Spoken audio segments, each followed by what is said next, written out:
Tu disposes de 21 minutes. Le royaume des cieux est déjà en train de s'ouvrir pour toi. Une parole solennelle a retenti depuis le trône éternel.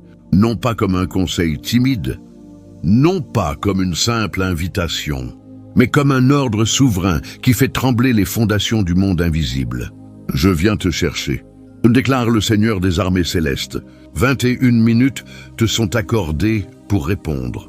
Ce que tu regardes n'est pas une vidéo parmi tant d'autres. Ce n'est pas un fond sonore pendant que tu fais défiler ton écran. 2 messagers célestes ont été envoyés expressément pour toi, portant ton nom gravé sur leur mission. Pas pour la multitude, pas pour les foules anonymes, pour toi seul, toi que le ciel a désigné. Oui, les portes du ciel sont en train de s'entr'ouvrir et le compte à rebours est lancé. Voici ton signal d'alarme, voici ton ultime appel, enveloppé non de terreur, mais d'une tendresse infinie. Le voile du silence vient d'être déchiré. Toutes ces ténèbres qui t'avaient persuadé que tu passais inaperçu, que tu n'étais ni remarqué ni désiré, viennent d'être fracassées. Les voix qui te répétaient que tu étais abandonné se sont tues à jamais.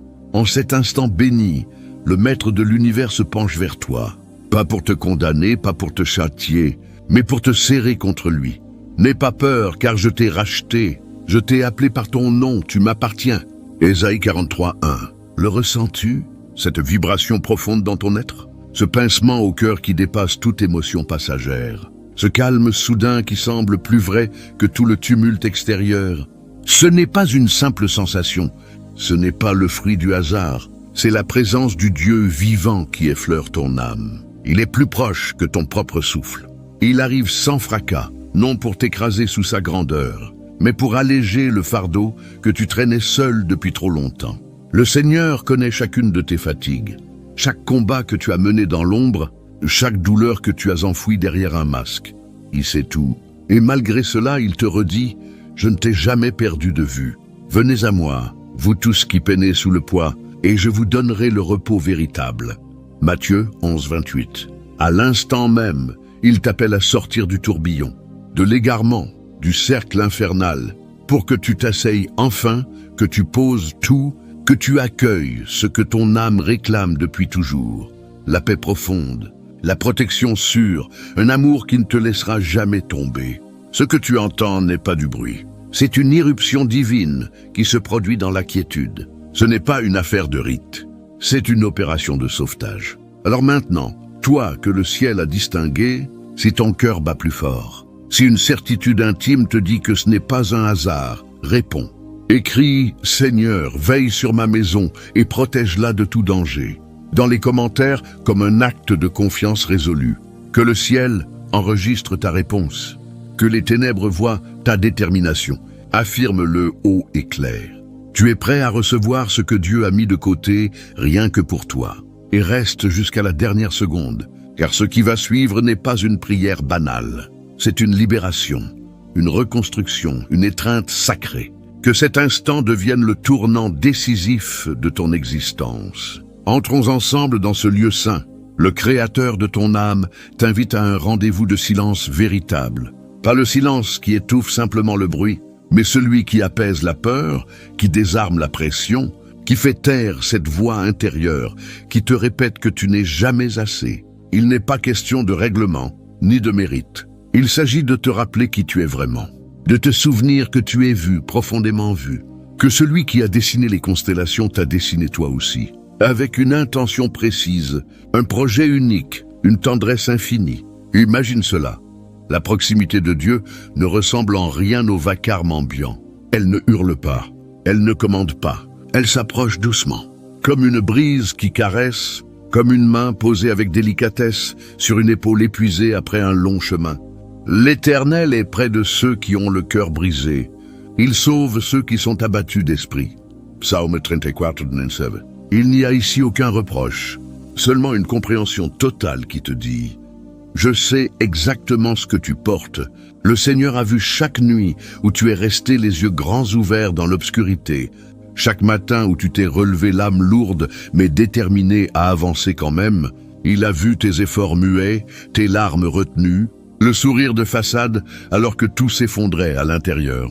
Et jamais il n'a détourné les yeux. Si tu écoutes avec le cœur plutôt qu'avec les oreilles, tu peux l'entendre te dire en ce moment même, tu n'as jamais été oublié. Même quand tu te taisais, j'étais à l'œuvre. Même quand tu étais à bout de force, je te portais. Tous ces moments que le monde appelle chance, ou coup de bol. Toi que le ciel a choisi, ce n'était ni chance ni hasard. C'était une garde divine. Cet appel au dernier moment, cette issue inespérée, cette force surgit juste avant l'effondrement. Ce n'étaient pas des coïncidences. C'étaient les marques discrètes de Dieu sur ta route. Jusqu'à ta vieillesse, je serai le même. Jusqu'à tes cheveux blancs, je te soutiendrai. Je t'ai fait, je te porterai, je te soutiendrai et je te délivrerai. Ésaïe 46, 4. Que ces paroles s'enracinent en toi. Tu n'es pas invisible aux yeux de Dieu. Tu n'es pas noyé dans la masse. Il continue d'envoyer du secours, et pas seulement dans le passé, mais aujourd'hui même. Pendant que ces mots te parviennent, l'aide est déjà en chemin. Et tandis que le monde court sans relâche, le Seigneur, lui, ne connaît pas la précipitation. Il agit avec une précision parfaite, un soin infini, un amour éternel qui ne peut ni être forcé ni ébranlé, et qui n'abandonne jamais ceux qu'il a fait siens. Laisse-toi envelopper par cette certitude. Parfois, la foi la plus puissante ne réside pas dans les grandes proclamations ou les gestes éclatants. Elle se cache dans la décision toute simple de rester, d'écouter encore un peu. Et en cet instant précis, ce choix apparemment minuscule ouvre grand la porte à quelque chose de sacré dans ta vie. Derrière l'écran de ta routine quotidienne, là où l'œil humain ne voit rien, une œuvre sainte est déjà en marche. Des déplacements se produisent pour toi dans l'invisible. Des dispositions célestes sont prises, non parce que tu les as réclamées à grands cris, mais parce que tu es infiniment aimé. Il y a des prières que tu n'as jamais formulées à voix haute, et pourtant le ciel y a répondu. Des luttes secrètes sont gagnées en ta faveur. Des retards qui étaient en réalité des boucliers. Des portes fermées parce qu'elles n'auraient jamais pu accueillir ton avenir véritable. Ce n'est pas une vague consolation, c'est personnel. C'est ciblé, c'est pour toi seul. Le poids que tu as porté n'a jamais échappé au regard de Dieu. Les nuits où tu fixais le plafond, brillant sans mots, ces prières n'ont pas été vaines. Elles ont atteint le trône du Très-Haut. Avant qu'ils appellent, je répondrai. Ils parleront encore que moi, j'aurai déjà entendu. Ésaïe 65, 24, tu n'es pas négligé, tu es gardé précieusement. Et si ces paroles te rejoignent maintenant, ce n'est pas un hasard. C'est le timing parfait du ciel pour ta guérison. Ce qui semble différer n'est pas refusé. C'est une préparation minutieuse. Des choses se règlent dans les coulisses spirituelles et se manifesteront bientôt dans le visible. Mais tout commence à l'intérieur de toi. Ce moment n'est pas fait pour te replonger dans la culpabilité ou le regret. Le Seigneur ne te ramène pas en arrière. Il t'appelle vers un horizon bien plus vaste. Son appel est doux, jamais brutal. Sa voix ne porte pas la condamnation, mais la tendresse d'un berger qui connaît chaque cicatrice, chaque chute, chaque mur que tu as érigé autour de ton cœur. Et pourtant, il s'approche encore. L'Éternel est miséricordieux et compatissant, lent à la colère et riche en amour. Il ne nous traite pas selon nos fautes, il ne nous rend pas selon nos offenses. Tu peux croire que trop d'années ont passé, que trop de virages ratés se sont accumulés, mais la grâce ne fonctionne pas ainsi. Elle n'est jamais gagnée. Elle est offerte gratuitement, sans fin, toujours au bon moment. Aucun chemin détourné ne peut te disqualifier d'être connu, soutenu, restauré par celui qui t'a tissé dans le ventre de ta mère. Parfois la restauration arrive sans éclat ni tonnerre. Parfois elle se glisse ainsi, à travers des paroles qui pénètrent en douceur. Une chaleur soudaine dans la poitrine, un soupir enfin libéré après des années de respiration retenue. Tu as sans doute déjà goûté à ces instants. Une paix inattendue à un feu rouge. Une phrase lue qui semblait être adressée personnellement. Un sourire d'inconnu le jour où tu te sentais effacé. Ce n'étaient pas des détails insignifiants, c'étaient des signes du ciel. Des clins d'œil divins qui te disaient « Je suis là, je n'ai jamais quitté ». Cela fait penser à Élie, ce prophète qui venait d'appeler le feu du ciel et qui, peu après, se retrouva seul dans une grotte, épuisé, au bout du rouleau, suppliant Dieu de le laisser mourir. L'homme de Dieu le plus puissant était à terre. Et comment Dieu l'a-t-il rejoint? Pas dans l'ouragan, Pas dans le tremblement de terre, pas dans le feu, mais dans un murmure doux et léger. « Que fais-tu ici, Élie ?»« Undroa du Saint-Trévi ?» Le Dieu Tout-Puissant s'est approché avec une infinie douceur. Il fait exactement la même chose pour toi en ce moment. À cet instant, le ciel ne te demande pas de prouver quoi que ce soit. Il t'offre le repos. Le passé t'a marqué, mais il ne te possède pas. La souffrance a eu son mot à dire, mais elle ne te définit pas. L'attente t'a épuisé, mais elle ne t'a pas disqualifié. Elle t'a préparé à te tenir exactement ici, là où l'histoire divine croise ton destin, là où l'ancienne version de toi commence à s'effacer pour laisser place à celle que Dieu a toujours vue, appelée, choisie, ointe. Tu n'as pas à tout comprendre. Tu as juste à être là, disponible, prête à accueillir le soin qui t'est offert maintenant. Pas besoin de réponse spectaculaire. Abaisse simplement tes défenses. Accueille la guérison. Ce que tu perçois dans ton âme, cette voix qui te dit « Il est temps de rentrer à la maison, chez toi, dans ton appel auprès de ton Créateur », n'est pas une illusion. C'est l'appel de l'éternité qui résonne depuis tes profondeurs. Un abîme appelle un autre abîme à la voix de tes cataractes. Toutes tes vagues et tous tes flots ont passé sur moi. Psalm 48. Tu te tiens au bord d'un territoire sacré. Tu ne survis plus. Tu es placé stratégiquement. Tu es au seuil d'un alignement divin. Ce n'est pas un hasard. C'est un rendez-vous fixé de toute éternité. Le signal a déjà été donné, non pour effrayer, mais pour annoncer que tout est prêt dans le monde spirituel. Même si l'extérieur semble immobile, même si rien n'a encore bougé dans le concret, quelque chose a déjà basculé. L'atmosphère autour de toi a changé. L'envoyé céleste est déjà en route. Le message est déjà lancé. Et la réponse, bien-aimée, est déjà en train de s'écrire dans ton histoire. Tu ne le ressens peut-être pas encore pleinement. Tu ne le vois peut-être pas encore. Mais dans le domaine de l'esprit, le nouveau départ a déjà commencé. Tant de choses ont déjà été bouleversées en toi, même si le décor extérieur reste identique. Voilà comment opère le ciel, d'abord dans le secret, en profondeur, invisiblement, bien avant que le visible ne se transforme. Et c'est précisément là que beaucoup trébuchent, non pas dans l'attente en soi, mais dans l'incompréhension de ce qui se passe pendant qu'ils attendent. Avant que la délivrance ne devienne visible, avant que la victoire ne soit tangible, il y a toujours un temps sacré où l'architecte divin reconstruit de l'intérieur. L'extérieur n'est jamais le point de départ. L'esprit commence toujours par remodeler le paysage intérieur, réorienter tes aspirations, rétablir ton rythme, éliminer tout ce qui étouffait sa voix. Il y a des saisons où Dieu ne parle pas plus fort. Il t'invite simplement à tendre l'oreille plus attentivement. Ce n'est pas de l'abandon, c'est de l'intimité suprême. Le silence qui t'enveloppe n'est pas un vide. C'est un voile qui se soulève pour réveiller tes sens spirituels. Le ciel ne te châtie pas, il t'affine avec soin. C'est dans ces périodes que le Seigneur retire souvent ce qui était familier pour faire place à ce qui est sain. Les anciennes habitudes réconfortantes te paraissent soudain creuses. Les relations qui te convenaient te semblent étriquées. Les mécanismes de survie te laissent vide. Ce n'est pas que tu t'égarais, c'est que tu grandis au-delà de ce qui ne porte plus de vie. Je vous donnerai un cœur nouveau, je mettrai en vous un esprit nouveau. J'ôterai de votre corps le cœur de pierre et je vous donnerai un cœur de chair. Ézéchiel 36, 26. C'est une métamorphose de l'intérieur vers l'extérieur.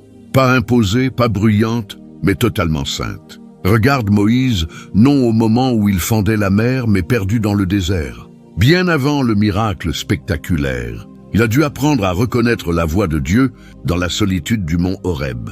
Ce n'est pas le palais qui l'a formé, c'est le désert. Les années à garder des moutons, les années d'oubli, les années où il est devenu insignifiant aux yeux des hommes, qui l'ont rendu capable de se tenir en libérateur, il en va de même pour toi. Ce qui te semble obscur est souvent une formation. Ce qui te semble retard est le timing parfait de Dieu. Le malaise que tu as ressenti, cette attirance discrète vers le retrait des distractions qui te dévoraient, cette insatisfaction qui t'empêchait de rester là où tu étais à l'aise, tout cela témoigne qu'un feu sacré s'allume en toi. L'élagage est en cours, non pour te punir, mais pour te positionner. Le vigneron prépare la place pour la prochaine récolte. Tout sarment qui porte du fruit, il le purifie afin qu'il porte encore plus de fruits. John 52. Oui, la taille fait mal. Lâcher prise ressemble parfois à une perte. Mais le ciel ne retire jamais quelque chose sans préparer en échange une multiplication plus grande. Pendant cette saison de purification, ton discernement s'affûte. Tu reconnais plus vite ce qui est authentique. Tu supportes moins ce que tu tolérais autrefois. Tu désires ardemment ce qui est vrai, pur, éternel. Ce n'est pas une faiblesse. C'est l'Esprit de Dieu qui forme en toi l'image du Christ. Le monde t'apprend à courir après les signes spectaculaires. Dieu t'apprend à suivre les murmures. Tu n'attends plus des confirmations éclatantes. Tu apprends à avancer avec une certitude intérieure. Tu n'as plus besoin que tout soit expliqué. Tu apprends à te reposer sur celui qui tient le plan. Et même si tout semble identique autour de toi, tu n'es plus le même. Ce travail intérieur sacré est plus important que n'importe quel changement extérieur. Aucune délivrance, aucune élévation, aucune bénédiction ne tiendra si ton âme n'est pas assez solide pour la porter. Dieu ne cherche pas seulement à modifier tes circonstances. Il s'engage à augmenter ta capacité. Il fortifie tes racines pour tâte. Quand la bénédiction viendra, elle ne t'écrase pas mais te porte plus haut. Il y a une raison pour laquelle tu as dû t'éloigner de certaines personnes, de certains lieux, de certaines versions de toi-même. Le Seigneur ne te sort pas seulement d'une prison. Il t'introduit dans un espace plus vaste, plus vrai. Comme David a été oint, bien avant de ceindre la couronne, tu reçois l'onction maintenant, dans l'ombre, pour ce qui sera révélé plus tard. Mais la gloire ne peut reposer sur des fondations instables. C'est pourquoi la préparation est si intime, si précise. Humiliez-vous sous la main puissante de Dieu, afin qu'il vous élève au temps convenable. 1 Pierre 5,6. C'est ta saison d'élévation. Mais elle commence dans l'humilité, dans le silence, dans une reddition que personne ne voit, mais que le ciel applaudit. Et à cette heure même, le ciel a déjà agi en ta faveur. L'envoyé céleste a été libéré. Non pour semer la panique, mais pour apporter la lumière, non pour bouleverser la terre, mais pour remettre ton âme en harmonie avec le dessein de Dieu.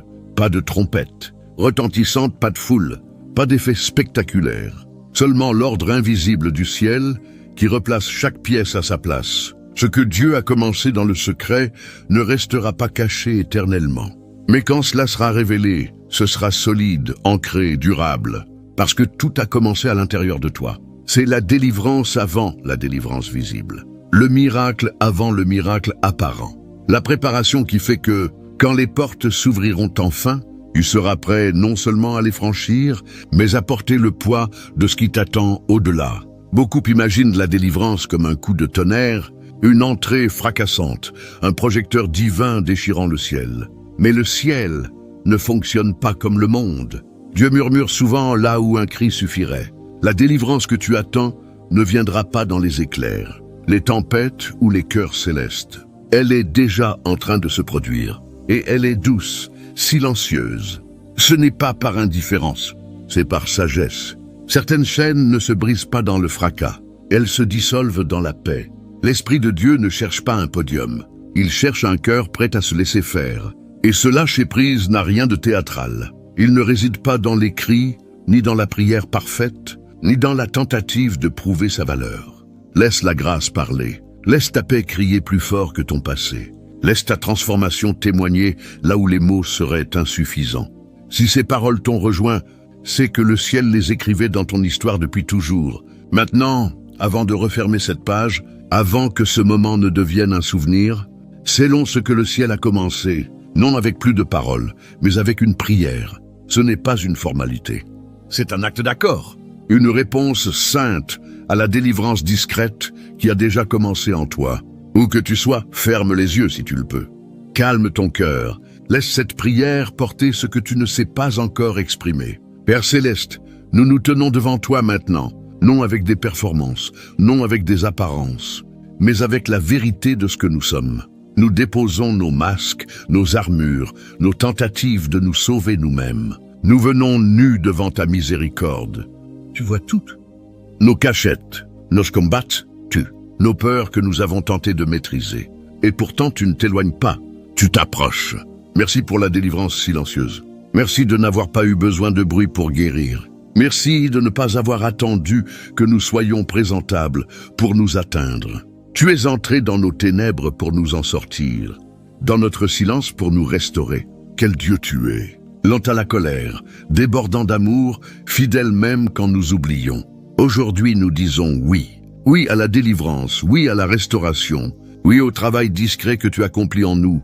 Nous abandonnons l'idée que tout doit être spectaculaire. Nous lâchons le besoin de nous sentir spirituels ou constants. Nous choisissons de croire que tu es à l'œuvre même quand nous ne voyons rien. Nous te confions nos calendriers, nos attentes, notre besoin de tout contrôler. Tu n'es pas en retard. Tu n'es pas distant. Tu es bon, précis, tendre. Chaque non, chaque attente, chaque silence a été filtré par ton amour. Apprends-nous à marcher dans le calme. Aide-nous à entendre tes murmures, plus que nous courons après les signes. Garde nos cœurs attachés au silence qui reconnaît que tu es Dieu. Arrêtez et sachez que je suis Dieu. Psaume 41, 11. Nous déposons devant toi chaque blessure cachée, chaque déception tue, chaque partie de nous que nous avons jugée irrécupérable. Rien n'est perdu dans tes mains. Guéris les lieux qui croient encore que nous devons mériter ton amour. Brise les chaînes de honte, de culpabilité, d'indignité. Apprends-nous à vivre comme des fils et des filles bien-aimés, non comme des orphelins qui cherchent à impressionner. Donne-nous une force qui ne vient pas de nous, mais de toi. Une force qui tient sous la pression. Une patience qui ne cède pas. Une foi qui repose sur qui tu es, pas sur ce que nous voyons. Ceux qui se confinent en l'Éternel renouvellent leur force. Ils prennent leur envol comme les aigles. Ils courent sans se lasser, ils marchent sans se fatiguer. Ésaïe 40, 31. Pour ceux qui sont encore entre anciennes blessures et nouveaux départs, redis-nous qui nous sommes. Nous ne sommes pas notre pire jour. Nous ne sommes pas les mots qu'on a prononcés sur nous. Nous ne sommes pas la honte qui nous suit. Nous sommes choisis, nommés, aimés, pardonnés, scellés, portés. Ouvre nos yeux pour voir tes empreintes dans le quotidien. Aide-nous à honorer le lent travail de la guérison. Que nous ne méprisions ni les petits commencements, ni la fidélité quotidienne. Nous bénissons ce processus, même quand il nous étire, même quand il est silencieux, même quand il ne ressemble pas à ce que nous imaginions. Car nous savons que tu es plus attaché à notre transformation qu'à notre confort. Et maintenant, alors que nous quittons cet espace, que cette prière reste vivante en nous, qu'elle marque nos jours, que le silence soit habité de ta présence, que notre obéissance naisse de l'amour, non de la peur. Nous ne voulons pas seulement un moment avec toi, nous voulons une vie avec toi. Alors nous avançons, confiant que tu nous guides vers le prochain pas, la prochaine saison, le dessein que tu as écrit avant même notre premier souffle. À celui qui peut faire infiniment au-delà de tout ce que nous demandons ou pensons, par la puissance qui agit en nous, à lui soit la gloire. Éphésiens 3, 20, 21. Au nom de celui qui délivre sans éclat, qui restaure sans honte, qui renouvelle sans hâte, Amen. Si cette prière a touché quelque chose de profond en toi, ne la laisse pas s'éteindre. Prends un instant pour écrire en commentaire « Je reçois le silence. Je reçois la force. » Que ce soit ton accord visible avec ce que le ciel a déjà commencé. Et si ce n'est pas déjà fait, abonne-toi. Ce voyage ne fait que commencer. D'autres paroles viendront, d'autres guérisons, d'autres miracles silencieux attendent de se déployer. D'ici là, reste enraciné, reste ouvert et n'oublie jamais. Ta délivrance n'a jamais été une question de bruit. Elle a toujours été une question de proximité.